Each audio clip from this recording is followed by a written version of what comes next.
पहला अधिकार मुसलमानों का है। इसका मतलब ये संपत्ति इकट्ठी करके किसको बांटेंगे? जिनके ज्यादा बच्चे हैं उनको बांटेंगे, घुसपैठियों को बांटेंगे। क्या आपकी मेहनत की कमाई का पैसा घुसपैठियों को दिया जाएगा? आपको मंजूर है?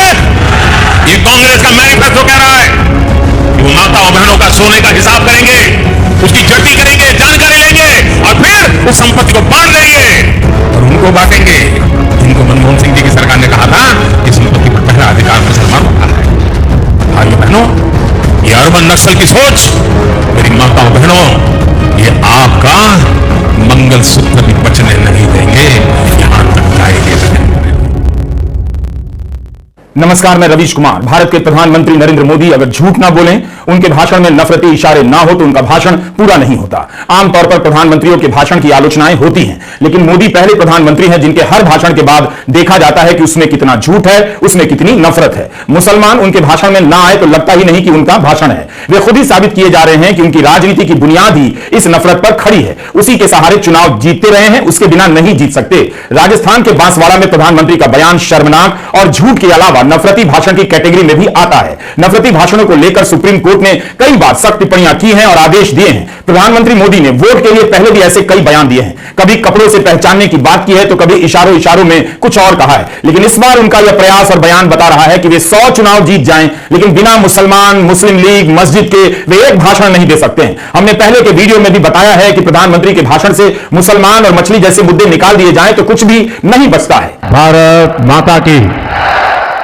आप सभी को नमस्कार, राम राम। प्रधानमंत्री मोदी ने राजस्थान के बांसवाड़ा में यह बयान दिया है। बांसवाड़ा की आबादी 20 लाख से अधिक है और यहां जनजातीय समाज की बहुलता है। मीडिया में बांसवाड़ा की खबरें देखेंगे तो यही मिलेगा कि यहां गरीबी बहुत अधिक है, लोगों की कमाई कम है, कुपोषण की गंभीर समस्या है। ऐसी जगह पर उन्हें बताना चाहिए था कि आपकी कमाई कैसे बढ़ेगी। 10 साल में वे क्यों नहीं बढ़ा सके, तो मुसलमान की आबादी और मंगलसूत्र पर बोलकर आ गए।